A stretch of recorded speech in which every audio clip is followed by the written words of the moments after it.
Have a think. Do you trust your dance teachers completely?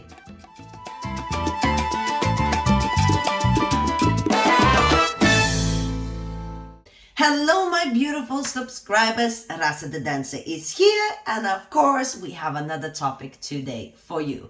Now, I've been thinking about this, and that thought came to my mind while I was teaching. How much the students trust me in my classes. And it made me think like maybe I should be more careful of what I say, or maybe more clear of what I say, because whatever I say, my students take it like 100%.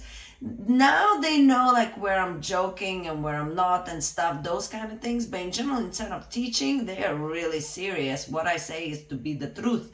So it made me wonder how much people actually trust their teachers. So ask that question yourself, and I will give you a couple of points that I think might maybe help you to understand your teacher's position better, and maybe make you understand a little bit more of how much you need to take it as the truth, how much of it you need to relax a little bit into it, and see whether that could help you with understanding your teachers better. So point number one, of course it's good if you trust your teacher. You're supposed to trust your teacher. You're there, you're paying money, you're learning a skill. They better know what they're saying, right? So I get that completely. But what I like to say to my students when I'm in the midst of teaching and I tell them to do something, I want them to take only 10% of what I say. Because when I say something, it might sound like a thing that you need to really respond with a lot of passion, but actually it's just something to think about or tweak. So for example, I'll give you an example. A couple is dancing and I would say to a leader, you need to hold her a little bit tighter because she can't feel it. The next thing I know, the girl is breaking in half because he's going, she told me to hold you tighter. 10% of what I say. I don't mean that now you have to do a 360 or 180 or whatever you say and just suddenly, go in the complete opposite, because now I'll come and say you got to do less. So try to always, whenever a teacher says something as a feedback, try to go 10%. Then they'll be like, no, a little bit more than 10%. You know what I mean? You build up. You don't go from one, extreme to another or so on. Another example could be like if I say to the follower, you need to allow your body to breathe and you need to express that movement more. Next thing I know, it's like, it's 10% of what I say. So I think it's kind of a good rule, maybe 10, maybe 20. 10% is like a random number that I took. It's just as an explanation that it's a gradual upgrade. Just don't go like, I've been told to move more. We're not doing a show. If we are, it's different. But like we're doing social dancing. So especially dancing with another person, 10% of what the teacher says, I think is a good way to keep moving forward. And if you need to do a little bit more, you will be told. So don't go extreme on whatever the teacher says. Okay, and this another point that I think is very important. Your teachers, a lot of the times, are joking around.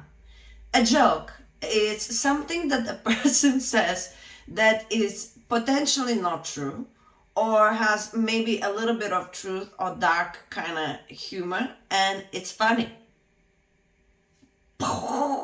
Okay? A lot of the time people are really sensitive these days, and and they don't understand that it's not a real truth. It's a joke. And especially in dance classes, we want to have fun and we want to have a joke, because if you entertain your students, they relax a little bit more, and it's easier to get information in if you're having a good time.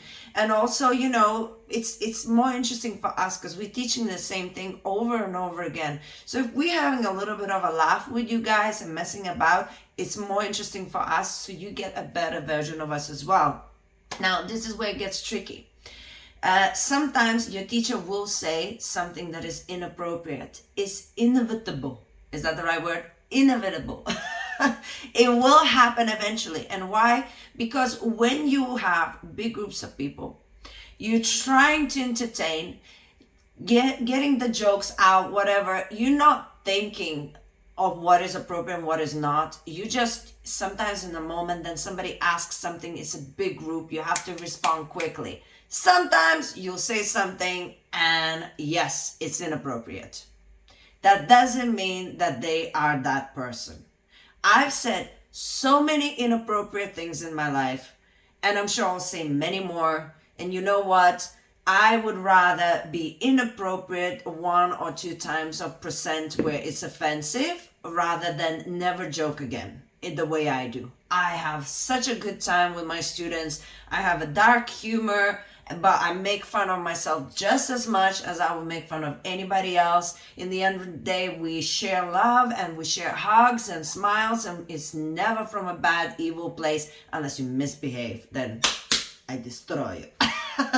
But you know what I mean? But you have to allow, if you want to have fun with that person and your teacher, you have to allow and create the space for them to get it wrong and sometimes say something inappropriate and then be like, oh, maybe shouldn't have said it, and then just move on. So in that kind of place, you have to give them some space, and you have to trust your teacher enough to understand they are normal people, they're good people.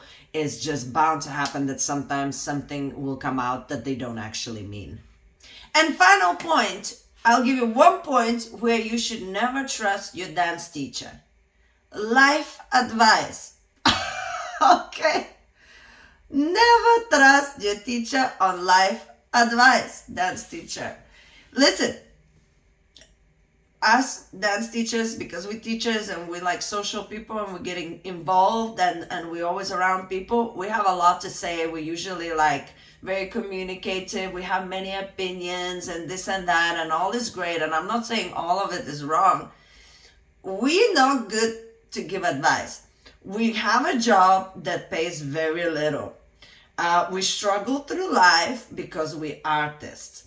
Majority of us are not married and change relationships like socks because of the profession that we are in. It never works out.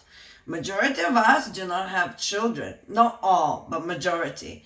And majority of us are just struggling internally, and we became dancers because we're going through our own demons. Do not take life advice from dance teachers. I know myself. I give advice all the time. And I try to say to people, listen, this is what I think, but I really don't think you should take my advice. So that's one point, I guess, that would be safe to say. Keep your dance teachers and their advice for dancing.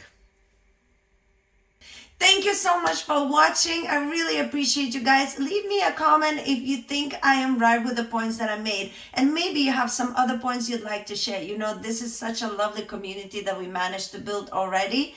And it's just fantastic to see you talking to each other in the comments. And I read them all. Like, this is the favorite part. Not even making a video, reading and you responding to it is my favorite part. So let me know what you think. And of course, if you're watching this and you haven't subscribed to the channel, make sure you do so. Make sure you recommend this video to other people. Make sure you like the video. Come on, engage a little bit, yes? And make sure that you help me out with growing this channel.